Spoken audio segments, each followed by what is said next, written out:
Hello students, कैसे हो आप सब। मैं प्रियंका पांचाल आपका स्वागत करती हूँ केएस इंस्टीट्यूट के लाइव वेब पे। ठीक है बच्चों, तो आज हम शुरू करने जा रहे हैं चैप्टर 1 का ही दूसरा लेक्चर जो हम शुरू करेंगे, रिप्रोडक्शन इन ऑर्गेनिज्म। और आज हम शुरुआत करते हैं सेक्सुअल रिप्रोडक्शन से। Sexual reproduction,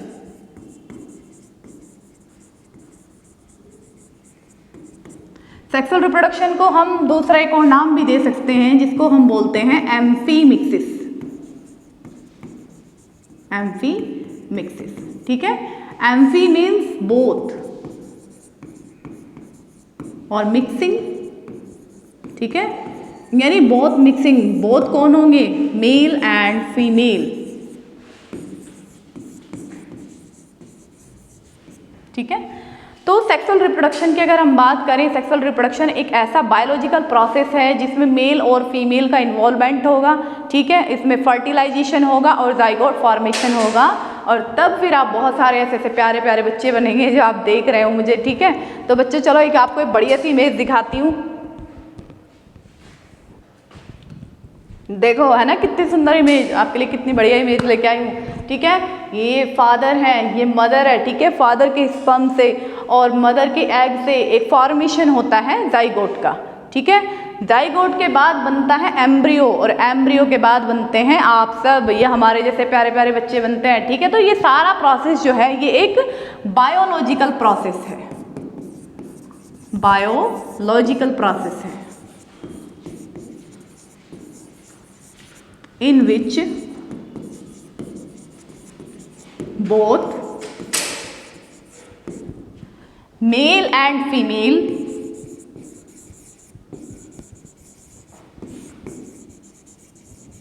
gametes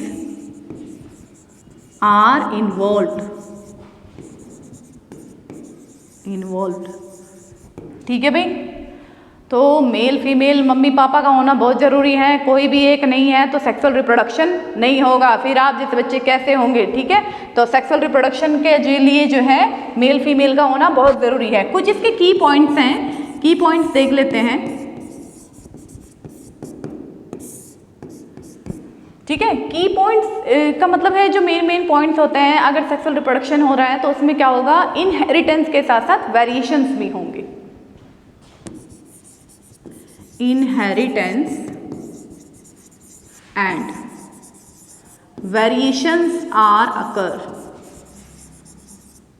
Variations are occur.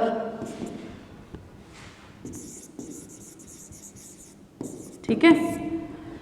Inheritance आपने पहले भी कहीं पढ़ा होगा, नहीं पढ़ा तो चलो आज मैं बता देती हूँ। इनहेरिटेंस एक ऐसा स्टेट होती है, एक ऐसा प्रोसेस है जिसमें जो आपके जीन हैं वो ट्रांसफ़र होते हैं one generation to next generation बिना किसी चेंज के, ठीक है। The unchanged form of DNA या gene is pass from parents to their offspring, इसको हम बोलते हैं इनहेरिटेंस। अगर हम बात करें वेरिएशंस की, वेरिएशन क्या होते हैं? वेरिएशन का मतलब होता है कि कितना परसेंट, कितना डिग्री आप चेंज हो अपने पेरेंट्स से या आपके जो सिबलिंग्स हैं उनसे आप कितना चेंज हो, इसको बोलते हैं वेरिएशन। भाई देखो, मम्मी आ रही है अलग से, ठीक है, पापा आ रहे हैं दूसरी जगह से, तो वेरिएशंस तो आने बनते हैं, चेंजेस तो बिल्कुल आएंगे। तो ये हैप्लॉइड सेल्स हैं, ठीक है। चलो मैं यहाँ पे बता देती हूँ थोड़ा सा। हैप्लॉइड सेल्स होगी, इसकी भी हैप्लॉइड सेल्स होगी, दोनों मिलके क्या बनाती हैं? दोनों मिलके बनाती हैं 2n सेल, ठीक है, जिसको हम बोलते हैं डिप्लॉइड सेल। यानी जो जाइगोट होगा वो होगा डिप्लॉइड सेल्स, और उसके बाद एम्ब्रियो, बहुत सारे मल्टी सेल्स जो हैं वो इकट्ठे होंगे, एम्ब्रियो बनाना शुरू करेगा, और उसके बाद धीरे धीरे धीरे जो है वो डेवलपमेंट होता है बेबी का, ठीक है। तो ये सब कुछ जो है सेक्सुअल रिप्रोडक्शन में होता है, ठीक है। तो की पॉइंट पहला समझ गए, वेरिएशंस आते हैं। दूसरा पॉइंट मैं आपको बता देती हूँ, वेरिएशन के साथ साथ दूसरा पॉइंट, ये बहुत ही स्लो प्रोसेस है, स्लो प्रोसेस है, कॉम्प्लेक्स प्रोसेस है।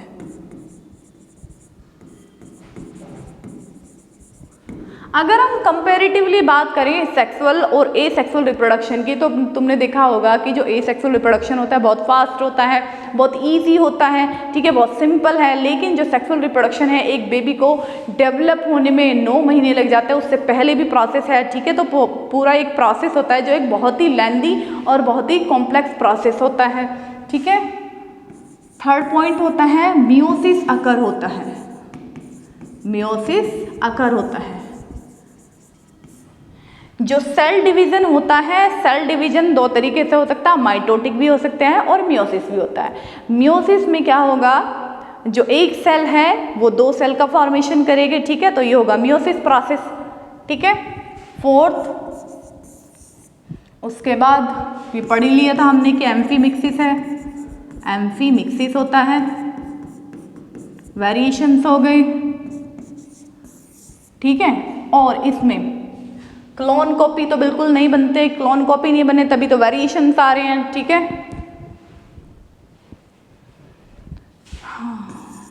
सेक्सुअली रिप्रोड्यूसिंग ऑर्गेनिज्म,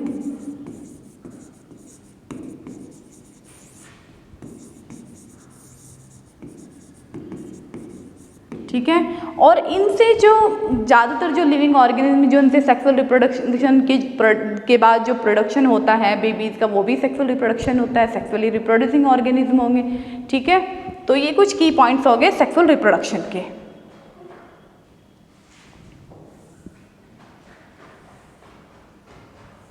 ठीक है, उसके बाद सेक्सुअल रिप्रोडक्शन के बाद आपके एक बुक में एक पैराग्राफ दिया गया होगा, जहाँ पे बहुत सारे एनसीईआरटी की बुक में ये दिया गया है कि कुछ प्लांट्स पेरिनियल होते हैं, एनुअल होते हैं, कुछ प्लांट जो है बाइनियल प्लांट होते हैं। तो उनके बारे में थोड़ा सा समझा देती हूँ कि क्या क्या फेजेस होते हैं। फेजेस ऑफ लाइफ साइकिल, ठीक है भाई। लाइफ साइकिल का क्या मतलब होता है? लाइफ साइकिल का मतलब होगा पहले ग्रो होंगे, पहले बर्थ होगा, फिर ग्रोथ होगी, रिप्रोडक्शन होगा, सेनीसेंस फेज आएगा, ठीक है। उसके बाद आप डाई हो जाएंगे, मुझे भी डाई होना है, सबको डाई होना है। ये तो जो है अल्टीमेट ट्रूथ है कि भैया जो आया है वो तो जाएगा ही, ठीक है। तो ये होता है जो मैंने आपको बताया था इमॉर्टेलिटी में, कि अगर कोई ऑर्गेनिज्म आया है, मल्टी सेल्यूलर ऑर्गेनिज्म आया है तो उसको जाना तो पड़ेगा ही, ठीक है। तो लाइफ साइकिल में क्या क्या पढ़ते हैं हम? सबसे पहले बर्थ पढ़ेंगे, ग्रोथ पढ़ेंगे, ग्रोथ के बाद होता है रिप्रोडक्शन, और रिप्रोडक्शन के बाद होती है डेथ। डेथ जो है आपका अल्टीमेट ट्रूथ होता है, ठीक है। जबकि जो अगर हम यूनिसेल्युलर ऑर्गेनिज्म की बात करें तो यूनिसेल्युलर ऑर्गेनिज्म जैसे अमीबा हो गया, पैरामीशियम हो गया, यूग्लिना हो गया और मैनी मोर हो सकते हैं। लेकिन यूनिसेल्युलर की जो कैपेबिलिटी होती है वो अपने जैसे ही ऑर्गेनिज्म को रिप्रोड्यूस कर सकते हैं एसेक्सुअली, यानी वो तो किसी एक लाइफ जो एग्जिस्टिंग लाइफ है उसी से बने हुए होते हैं, ठीक है। वहाँ पे कहीं डेथ ही नहीं हुई है, ठीक है, वो तो इमॉर्टल का केस होता है। लेकिन सेक्सुअल रिप्रोडक्शन में अपनी ही बात करें, सबसे पहले बर्थ होगा, ग्रोथ होगी, फिर हम मेच्योर होकर सेक्सुअली रिप्रोडक्शन करने के लिए कैपेबल होंगे, उसके बाद अल्टीमेट ट्रूथ जो है वो डेथ होगा, ठीक है। फेजेस ऑफ लाइफ, तो सबसे पहले जो फेजेस की बात करें, सबसे पहला आता है जुवेनाइल फेज, ठीक है, जुवेनाइल फेज। अगर हम प्लांट्स की बात करें तो प्लांट्स में इस फेज को हम बोलते हैं वेजिटेटिव फेज, वेजिटेटिव फेज। दूसरा होता है रिप्रोडक्शन फेज, रिप्रोडक्शन फेज, ठीक है। थर्ड होता है सेनीसेंट फेज,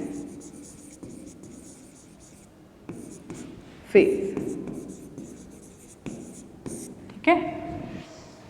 तो भाई जुवेनाइल फेज में कौन कौन आते हैं? जुवेनाइल फेज में आप जैसे बच्चे आते हैं, प्यारे प्यारे बच्चे आते हैं, आप जैसे जो पढ़ रहे हैं, ठीक है। तो जुवेनाइल फेज क्या होता है, या वेजिटेटिव फेज जो है, वेजिटेटिव फेज यूज़ करते हैं हम प्लांट्स के लिए। Plants is related to vegetative part of a plant, इसलिए हमने इसको बोल दिया वेजिटेटिव फेज। ठीक है, जुवेनाइल जो है यूज़ करा जाता है एनिमल्स के लिए। ठीक है, तो जुवेनाइल में क्या होता है, जैसे बर्थ हुआ, ग्रोथ हुआ, धीरे धीरे आप मैच्योर हो रहे हो, तो आप जो 17-18 साल की जो एज होती है, ये जुवेनाइल फेज, जो प्यूबर्टी की जो एज होती है, जिसमें थोड़ा सा हार्मोनल इम्बैलेंस हो जाता है ना। ठीक है, जैसे आप क्लास में बैठे हो, अट्रैक्शन हो जाता है, तो वही सारा होता है जुवेनाइल फेज में। ठीक है, हार्मोनल्स, आपने मूवी देखी होगी, कुछ कुछ होता है, कुछ कुछ होता है, राहुल तुम क्या समझोगे। ठीक है, तो वही सब कुछ होता है जुवेनाइल फेज में। ठीक है बच्चों, तो जो हार्मोनल कंट्रोल है वो थोड़ा अच्छे से रखना। ठीक है, उसके बाद इसमें क्या होता है, जुवेनाइल फेज में आपकी प्यूबर्टी आती है। ठीक है, प्यूबर्टी कैसी स्टेज होती है, प्यूबर्टी में फीमेल में या बॉयज़ में या गर्ल्स में एक ऐसी स्टेज आती है जहाँ पे आप रिप्रोडक्शन के लिए तैयार हो रहे होते हैं। एक ऐसी स्टेज होती है जहाँ पे आप रिप्रोडक्शन करने के लिए मैच्योर हो रहे होते हैं। ठीक है, स्टेज एट विच, ठीक है, हार्मोनल चेंजेस अकर। ठीक है, और ये गर्ल्स की बात करें, गर्ल्स में वैरी करता है 13 to 16। ठीक है, ऐसे बॉयज़ में होती है, कहीं अलग अलग दे रखी है, 12 to 17 होती है, ये वैरी करती है। बहुत सारी बुक में, आपके NCERT में भी बहुत सारी अलग अलग बुक है जिसमें प्यूबर्टी की स्टेज जो है वो अलग अलग होती है। और ये स्टेज जो है अलग अलग क्यों हो रही है, ड्यू टू हार्मोनल चेंजेस,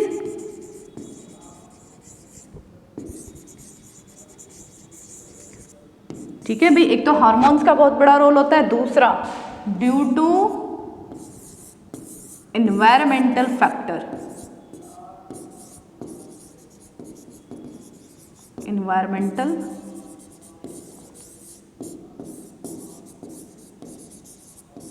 ठीक है भैया। तो बच्चों, एनवायरमेंटल फैक्टर के बारे में अगर मैं बात करूं, एक हेल्दी सोसाइटी बनाने के लिए, हेल्दी समाज बनाने के लिए आप जैसे सब बच्चों का बहुत इन चीज़ को थोड़ा समझना बहुत ज़्यादा ज़रूरी होता है कि क्या सही है इस टाइम पे, क्या गलत होता है। ठीक है, तो ये सारी चीज़ें एनवायरमेंटल फैक्टर होती है जिसका सोसाइटी पे या आप पे बहुत ज़्यादा असर पड़ता है। तो यहाँ पे थोड़ा संभल के रहना है, अच्छे से बस पढ़ाई करनी है, पढ़ाई करनी है। ठीक है, उसके बाद रिप्रोडक्शन फेज। तो जो जुवेनाइल फेज होता है, जुवेनाइल फेज को हम प्री रिप्रोडक्टिव फेज भी बोल सकते हैं, प्री रिप्रोडक्टिव फेज।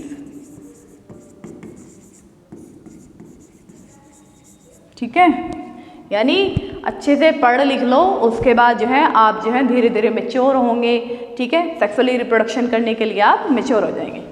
दूसरा आता है reproductive phase,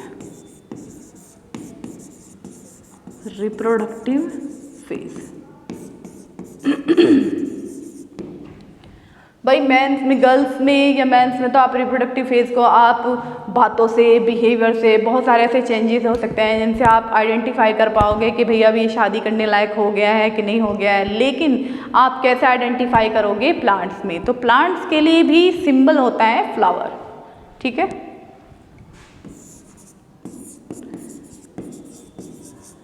flower is the indication of the reproduction. क्योंकि वेजिटेटिव पार्ट कौन से थे, मैंने पहले भी बताया था, वेजिटेटिव पार्ट होते हैं आपके स्टेम, रूट्स एंड लीफ। ठीक है, लेकिन उसके बाद कौन आता है, उसके बाद आते हैं फ्लावर, फ्रूट, सीड, फ्रूट्स, ठीक है, और सीड। ये हो गया आपका रिप्रोडक्शन फेज। उसके बाद आते हैं, उसके बाद बात करते हैं हम सेनीसेंट फेज। जो अब सब कुछ आपने पा लिया है, शादी हो गई है, बच्चे हो गए, और उसके बाद क्या है, अल्टीमेट ट्रुथ क्या है, डाई होना। अब आप जो है सारी दुनिया से, सारे मोह माया से दूर होने जा रहे हो, यानी अब आपको मरना है, मरने के लिए तैयार हो जाना है। तो उस एज को हम बोलते हैं ओल्ड एज। ठीक है, ओल्ड एज, या जहाँ पे आपको डाई होना है। धीरे धीरे क्या होता है, बॉडी की जितनी मेटाबॉलिक एक्टिविटी होती हैं, जितने भी ऑर्गन्स के जो फंक्शंस होते हैं, हार्मोनल बैलेंस होता है, ये सब कुछ जो है वो गड़बड़ा जाता है और जिसकी वजह से जो है अल्टीमेट क्या होता है, डाई होनी है। ठीक है, तो उसके बाद ये हमारे तीनों फेज पढ़ ली हमने कि लाइफ साइकिल जो है किसी भी एनिमल्स की, प्लांट्स की या बाकी ह्यूमन बींग्स की कैसे कैसे चलती है। ठीक है, सबसे पहले जुवेनाइल फेज होगा, उसके बाद आपका रिप्रोडक्शन फेज होगा और उसके बाद जो है आपका सेनेसेंट फेज होगा यानी ओल्ड एज फेज होगा।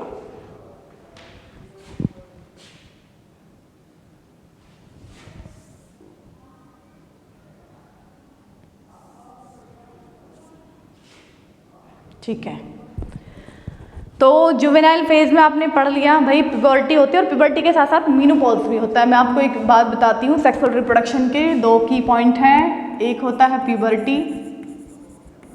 प्यूबर्टी और दूसरा होता है मेनोपॉज।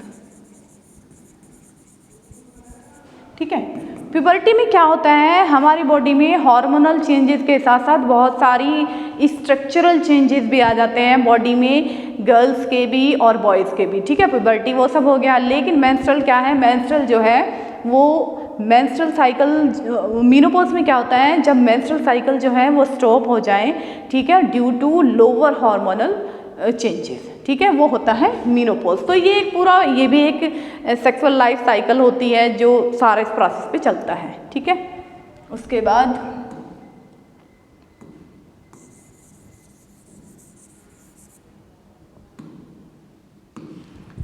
ठीक है, उसके बाद हम बात करते हैं रिप्रोडक्टिव फेज हो गया। रिप्रोडक्टिव फेज में हम कोई भी जो प्लांट होता है, प्लांट जो है, जो मिला है, सबसे पहले वेजिटेटिव फेज देख लेते हैं। प्लांट्स के लिए हम यूज कर रहे हैं वेजिटेटिव फेज। वेजिटेटिव फेज का सबसे पहले सीड होगा। ठीक है, ये छोटा सा सीड है। ठीक है, सीड लिंक्स निकलेंगे इसमें से। उसके बाद क्या होगा, धीरे धीरे ग्रो होगा। ठीक है, ग्रो होने के बाद रूट बनाएगा। ठीक है, ये सॉइल में है, रूट बनाने के बाद ये लीव्स बना रहा है, स्टेम बना रहा है। ठीक है, तो तीनों जो चीज आएंगी, रूट्स, स्टेम और लीव्स, ये होता है vegetative phase of a plant. ठीक है, अब ये प्लांट क्या कर रहा है, धीरे धीरे मैच्योर होना शुरू हो रहा है। मैच्योर होने के साथ साथ ये किस में जाएगा, रिप्रोडक्शन फेज में। इसके बाद किस में जाएगा, रिप्रोडक्शन फेज में। रिप्रोडक्शन फेज, रिप्रोडक्शन फेज में क्या होगा, इसी सेम प्लांट पे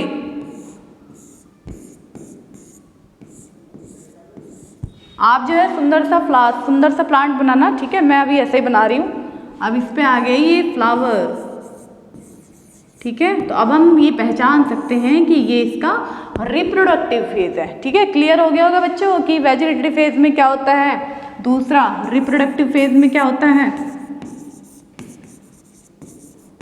रिप्रोडक्टिव फेज। तो ये पूरी साइकिल चल रही है और उसके बाद हमारा क्या हो जाएगा, अल्टीमेट जो है वो सेनेसेंट फेज आ जाएगा। प्लांट जो है वो डाई होगा। ठीक है, तो इसी के बेसिस पे प्लांट्स को भी कैटेगराइज करा गया है 2 बेसिस पे, मोनोकार्पिक प्लांट और पॉलीकार्पिक प्लांट। चलो देख लेते हैं। On the basis of life span. Life span पता है, मैंने लाइफ स्पैन पहले ही आपको बता दिया था कि लाइफ स्पैन एक ऐसा प्रोसेस है जिसमें आप बर्थ करते हो, ग्रो करते हैं, रिप्रोडक्शन करते हैं और उसके बाद डाई हो जाते हैं। ये एक पूरा जो प्रोसेस है किसी भी लिविंग ऑर्गेनिज्म का, इसको हम बोलते हैं लाइफ स्पैन। ठीक है, तो on the basis of life span plants को हम, लाइफ बेसिस ऑफ प्लांट्स को कैटेगराइज करते हैं 2 कैटेगरी में, मोनोकार्पिक प्लांट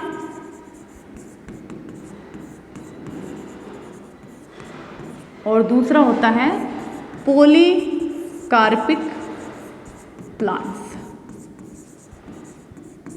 ठीक है, इन दोनों में हमें क्या देखना है, इन दोनों का भी जो बेसिस है, जो आधार है, वो टिका हुआ है फ्लावर प्रोडक्शन पे,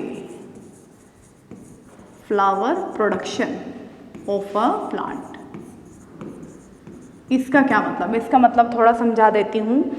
मोनोकार्पिक ऐसे प्लांट होते हैं जो अपने पूरे लाइफ स्पैन में वंस इन अ टाइम जो है वो प्रोड्यूस करते हैं flower. Such plants that produce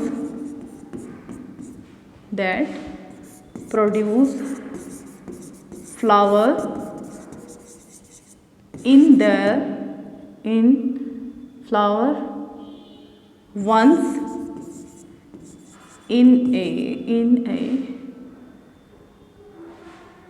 the life span। ठीक है, तो ऐसे प्लांट्स, मोनोकार्पिक प्लांट ऐसे प्लांट होते हैं जो अपने लाइफ स्पैन में या लाइफ टाइम में सिर्फ एक ही बार फ्लावर को प्रोड्यूस करते हैं। ठीक है, पॉलीकार्पिक प्लांट की अगर हम बात करें, सच प्लांट्स दैट प्रोड्यूस फ्लावर्स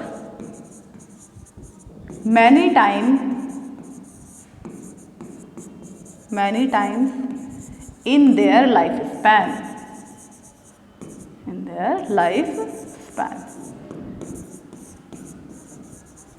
ठीक है, तो मोनोकार्पिक में सिर्फ एक ही बार फ्लावर प्रोडक्शन होना है, पॉलीकार्पिक में उसके अपने लाइफ टाइम में वो कई बार जो है फ्लावर प्रोडक्शन कर सकता है। मोनोकार्पिक को हम फर्दर डिवाइड कर सकते हैं एनुअल प्लांट्स में, एनुअल प्लांट्स, बाइनियल प्लांट्स, ठीक है, और पेरिनियल प्लांट्स,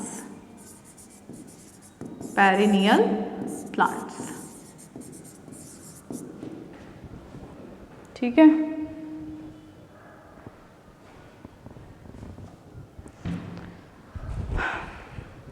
ठीक है बच्चों, तो समझ में आ गया मोनोकार्पिक क्या होते हैं, पॉलीकार्पिक क्या होते हैं। मोनोकार्पिक को हमने फर्दर डिवाइडेड करा है एनुअल प्लांट्स में, बाइनियल प्लांट्स में और पेरिनियल प्लांट्स में। चलो देख लेते हैं एनुअल प्लांट्स कैसे प्लांट्स होते हैं। एनुअल प्लांट्स की बात करें तो ये इनका जो बेसिस होता है, basis of their life span, ऐसे प्लांट जिनका लाइफ स्पैन जो है वो 1 ईयर होता है, ऐसे प्लांट्स को हम एनुअल प्लांट बोलते हैं। आपने बहुत जगह सुना भी होगा एनुअल सैलरी कितनी है, ठीक है, एनुअल ग्रोथ कितनी होती है, यानी साल में जो एक बार की गई हो उसको हम एनुअल बोलते हैं। ठीक है, तो एनुअल प्लांट्स में आपके कौन कौन से आते हैं एग्जाम्पल, जैसे वीट, राइस, ठीक है, ये सारे आपके, बहुत सारे आपने देखा होगा गेहूँ होता है, गेहूँ जो है साल में एक बार उगाया जाता है नवंबर दिसंबर में, ठीक है, उसके बाद मई जून में उसका काटना शुरू हो जाता है, उसका सैनिसेंट फेज आ जाता है। तो सबसे पहले क्या होता है, पूरा एक लाइफ साइकिल चलता है, पहले बर्थ होता है प्लांट का, फिर वो ग्रो करता है, फिर वो रिप्रोडक्शन आता है, फ्लावर होता है, उसमें सीड बनते हैं, गेहूँ बन के तैयार हो जाता है, फिर उनको जो है वो डाई हो जाता है, ओल्ड एज, हम उनको आर्टिफिशियली उनको डेड कर देते हैं, वैसे वो खुद ही हो जाने हैं बाद में। ठीक है, दूसरा होता है बाइनियल प्लांट्स,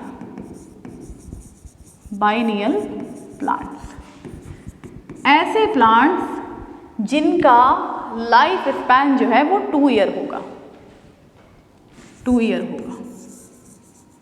ठीक है। इसका मैं थोड़ा सा लाइफ साइकिल बता देती हूँ। इसमें वेजिटेटिव फेज आ जाएगा 1 ईयर में ही, उसके बाद रिप्रोडक्टिव फेज भी आ जाएगा, ठीक है, और उसके बाद सैनिसेंट फेज भी आ जाएगा, ठीक है। तीनों जो फेज होंगे वो एक ही बार में खत्म हो जाएंगे। एनुअल प्लांट्स में क्या होता है, जिनका life span less than 2 year भी हो सकता है और 2 ईयर भी हो सकता है, इसका जो साइकिल चलती है, सबसे पहले वेजिटेटिव फेज चलता है, रिप्रोडक्टिव फेज चलता है, रिप्रोडक्टिव फेज चलेगा, ठीक है। ये जो वेजिटेटिव फेज चलता है ये चलता है ऑलमोस्ट 1 ईयर तक, ठीक है। 1 ईयर में इसके रूट्स भी, स्टेम भी और लीव्स भी वो अच्छे से मेच्योर हो जाते हैं, वेल डेवलप्ड हो जाते हैं। उसके बाद रिप्रोडक्टिव फेज में फ्लावर आने शुरू हो जाते हैं, ठीक है। फ्लावर आ जाते हैं, सीड आ जाता है, फ्रूट आ जाता है, जो नेक्स्ट ईयर होता है, अगला साल जो होता है। और उसके बाद अगेन सेनेसेंट फेज आता है, सेनेसेंट फेज, ठीक है। हो गया, समझ में आ गया भाई। उसके बाद तीसरा हम देखते हैं perennial plant, perennial plants. Perennial ऐसे प्लांट्स होते हैं जिनका लाइफ स्पैन काफ़ी बड़ा होता है, लेकिन वो भी एक ही बार जो है फ्लावर का प्रोडक्शन करते हैं। जैसे एग्जांपल मैं आपको बता देती हूँ, बैम्बू एग्जांपल है बैम्बू। बांस का जो प्लांट होता है, बैम्बू प्लांट जो होता है, उसका लाइफ स्पैन जो है वो 50 से 100 ईयर्स तक हो सकता है, ठीक है। 100 ईयर्स तक होता है, लेकिन उसमें एक ही बार में once in their life time flower का प्रोडक्शन होगा और उसके बाद वो डाई हो जाएंगे। तो ऐसे प्लांट जिनका लाइफ स्पैन बहुत ज़्यादा हो, ठीक है, लेकिन वो फ्लावर प्रोडक्शन एक ही बार करते हैं, पेरिनियल प्लांट्स बोलते हैं। दूसरा एग्जाम्पल है अगेव का, एग्जाम्पल है अगेव। अगेव को हम सेंचुरी प्लांट भी बोल सकते हैं, सेंचुरी प्लांट। इसका जो लाइफ स्पैन होता है वो 100 ईयर तक होता है, ठीक है, 100 ईयर तक होता है। उसके बाद एक होता है नीला कुरंजी, जिसको स्ट्रोबिलेंथस बोलते हैं हम, ठीक है। और वो जो साउथ का जो एरिया होता है, केरला, तमिलनाडु, ऐसे एरिया में पाया जाता है। वहाँ के हिली एरिया में क्या होता है, टूरिस्ट को अट्रैक्ट करने के लिए वहाँ साल में एक बार जो है 12 साल में एक बार जो है वो पूरा हिली एरिया जो है, नीला कुरंजी जो फ्लावर होता है उनसे पूरा हिल जो है वो ढक जाता है। तो वो most of the attractive point होता है टूरिस्ट के लिए, ठीक है। तो वो भी एक पेरिनियल प्लांट्स होता है, यानी कि लाइफ स्पैन तो उनका बहुत होता है, लेकिन अपने लाइफ स्पैन में एक ही बार वो फ्लावर को प्रोड्यूस करते हैं। ऐसे रिप्रोडक्शन को उनको हम लाइफ स्पैन के बेसिस पे एनुअल प्लांट्स, बाइनियल प्लांट्स और पेरिनियल प्लांट्स पढ़ते हैं। एक डिफरेंस मैं आपको दिखा देती हूँ तीनों में क्या है। हाँ चलो एनुअल का देख लेते हैं। एनुअल में और पेरिनियल में, एनुअल का मतलब कि one in year they produce 1 time of flower, ठीक है। पेरिनियल क्या होगा कि लाइफ टाइम जो मतलब कितना भी उसका लाइफ स्पैन रहे, ज़्यादा से ज़्यादा रहेगा, लेकिन वो भी एक ही बार। Annual plants with a life cycle that last only 1 year, जिसका लाइफ स्पैन सिर्फ 1 ईयर तक हो।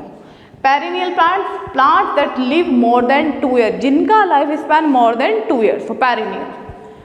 लाइफ फॉर 1 ग्रोइंग सीजन, एक ही सीजन तक वो रिप्रोड्यूस भी होते हैं, बर्थ भी करते हैं एंड डाई भी हो जाते हैं। उसके बाद रीग्रो एवरी स्प्रिंग, हर अपने सीजन में क्या होता है वो रीग्रो होता है, दोबारा से रीग्रोथ करता है। The whole plant dies annually, एक ही बार में, एक ही साल में जो है प्लांट जो है वो डाई हो जाता है। Only the top portion die annually, उसका जो सिर्फ टॉप पोर्शन है सिर्फ वो डाई होता है एनुअली में, बाकी पार्ट जो है रिमेनिंग रहता है। एनुअल प्लांट रैपिड, जल्दी से ग्रोथ होती है। ट्रांजिशंस होता है फ्लावर का, रैपिड फॉर्मेशन ऑफ सीड होता है। ट्रांजिशन से क्या मतलब होता है, ट्रांजिशन से मतलब समझा देती हूँ। ट्रांजिशन का मतलब होता है चेंजेस, यानी जो वेजिटेटिव फेज है उसके बाद रिप्रोडक्टिव फेज है, ठीक है, और उसके बाद आपका सेनीसेंट फेज है। यानी ये जो ट्रांजिशन हो रहा है, ट्रांजिशन जो चेंजेस होते हैं वो बहुत स्पीड से होते हैं, बहुत जल्दी जल्दी होते हैं, और ड्यू टू हार्मोनल होता है और ड्यू टू एनवायरमेंटल ये चेंजेस होते हैं। ठीक है, रैपिड फॉर्मेशन होती है सीड की। अगर हम बात करें पेरिनियल प्लांट जो है वो सर्वाइव कर सकते हैं हार्श कंडीशन में। हार्श कंडीशन का मतलब है अगर उनके हिसाब से टेम्परेचर या एनवायरनमेंट ना भी हो तो वो अपने आप को सर्वाइव कर सकते हैं। इसके जो सीड्स होते हैं वो रिप्रोडक्टिव स्ट्रक्चर होते हैं, हमने पहले ही पढ़ा था, जो रिप्रोडक्टिव पार्ट्स होते हैं, फ्लावर होगा, फ्रूट्स होगा, सीड्स होगा, तो इसका जो है रिप्रोडक्टिव स्ट्रक्चर क्या होगा, सीड होगा। अगर हम बात करें पेरिनियल प्लांट्स की तो इसमें जो सीड एंड बल्बिल जो बल्ब लाइक स्ट्रक्चर बनाते हैं और एक नए प्लांट को प्रोड्यूस करने में हेल्प करते हैं वो होते हैं बल्बिल। तो इसमें सीड और बल्बिल दोनों होते हैं। ठीक है, ब्लूम ऑल सीजन लॉन्ग, मतलब जो खिलता है, जो फ्लावर खिलता है वो पूरा एक लॉन्ग टाइम तक खिल के जो है वो बंद हो जाता है। उसके बाद ब्लूम फ्रॉम द स्प्रिंग और summer of the second year of the, मतलब एक बार ब्लूम करने के बाद, खिलने के बाद स्प्रिंग में खिलेगा, उसके बाद जो सेकेंड ईयर जो समर होगा, उसका जो गर्मी का सीजन होगा उसमें वो दोबारा से खुलेगा। ठीक है, दोबारा से ब्लूम करेगा। ठीक है, देखो ये भाई एक बढ़िया सा डायग्राम है तुम्हारे लिए कि लाइफ साइकिल चलती कैसे है। सबसे पहले एनुअल प्लांट में देखो ये एक सीड है, यहाँ पे सीड बना देती हूँ मैं, इधर ये बना दिए छोटा सा सीड लगाया तुमने मिट्टी में। ठीक है, मिट्टी में ही तो लगाओगे सीड, गमले में भी लगा सकते हो। ठीक है, सीड लिया, जर्मिनेट हुआ, ग्रोथ हुआ, फ्लावरिंग हुई और उसके बाद अल्टीमेट जो है वो डेथ हो जाती है। दूसरा क्या है, पेरिनियल प्लांट्स में क्या होगा, जर्मिनेशन होगा, ग्रोथ होगा, फ्लावरिंग होगा, डोरमेंसी होगा। डोरमेंसी का मतलब होगा एक ऐसी स्टेट होगी जहाँ पे प्लांट जो है रेस्टिंग स्टेज करेगा या फिर रिकवरी कर सकता है अपने आप को, और उसके बाद जो है दोबारा से उसके बाद वन और मोर फ्लावर साइकिल जो है वो चल सकती है। उसके बाद बाइनियल प्लांट्स कैसे होंगे, बाइनियल प्लांट जर्मिनेशन होगा, ग्रोथ होगा, डोरमेंट स्टेट आएगी, फिर ग्रोथ करेगा, फ्लावरिंग करेगा और फिर डेथ होगी। तो ये पूरा एक प्रोसेस चलता है, ये पूरा एक प्लांट का लाइफ साइकिल होता है। ठीक है, उसके बाद हम पढ़ते हैं, हाँ ये आपके प्लांट हैं बाइनियल प्लांट्स। ठीक है, कैरेट, रेडिश, मैंगो और सारे जितने भी एग्जाम्पल हैं ये आपको पढ़ लेना। देखो ये डायग्राम है एक, कैसे कैसे जर्मिनेट होता है। ठीक है, ये सीड था। ठीक है, सीड जर्मिनेट हुआ, ग्रो करा, फ्लावर बनाया और उसके बाद डोरमेंसी की स्टेट में आ जाता है। एक ही बार में पूरा जो है वो लाइफ साइकिल चलता रहता है। उसके बाद बात करते हैं पॉलीकार्पिक प्लांट। पॉलीकार्पिक प्लांट भाई, पॉली से तुम क्या समझते हो, पॉली से समझ सकते हो बहुत सारे, मोर देन 2। ठीक है, 2 से बहुत ज़्यादा हो सकते हैं। और कार्पिक का क्या मतलब होता है कि उसमें जो फ्लावर हैं वो कितने ज़्यादा से ज़्यादा, कितने लाइफ स्पैन में ज़्यादा से ज़्यादा वो रिप्रोड्यूस कर सकता है। यानी एक अपने लाइफ स्पैन में वो कितनी बार फ्लावर को प्रोड्यूस कर सकता है, उसको हम बोलते हैं पॉलीकार्पिक प्लांट्स।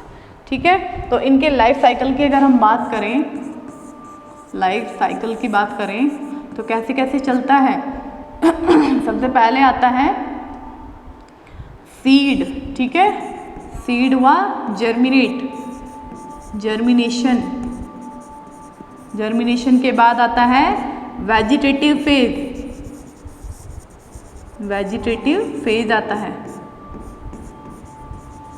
वेजिटेटिव फेज के बाद रिप्रोडक्टिव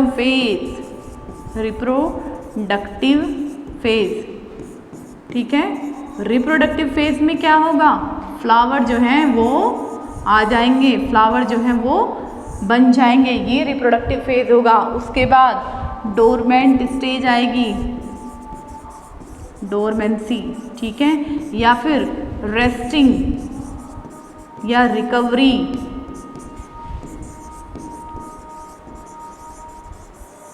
स्टेज आएगी। भाई ये स्टेज क्यों ज़रूरी है? क्योंकि एक बार फ्लावर प्रोडक्शन करने के लिए बहुत ही एनर्जी की रिक्वायरमेंट होती है, स्टेमिना की रिक्वायरमेंट होती है प्लांट को।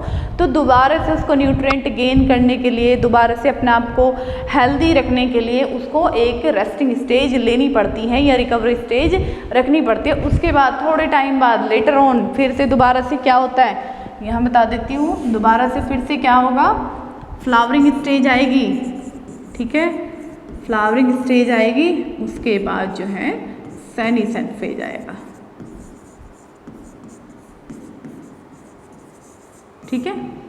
तो ये पॉलीकार्पिक प्लांट्स का है, जो चलता रहता है प्रोसेस जो है। फ्लावर जो है वो सीजनली या फिर उस पर एक उसके जितना भी लाइफ स्पैन है उसमें वो कितनी बार ही जो है फ्लावर को प्रोड्यूस कर सकता है, ठीक है।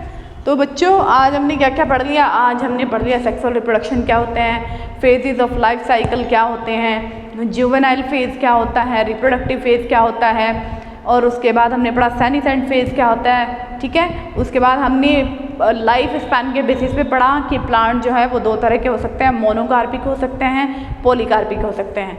मोनोकार्पिक जो once in their life 1 year में जो है once in a their life time वो फ्लावर को प्रोड्यूस करेंगे। पॉलीकार्पिक जो है उसके लाइफ स्पान में कई बार जो है फ्लावर का प्रोडक्शन कर सकते हैं।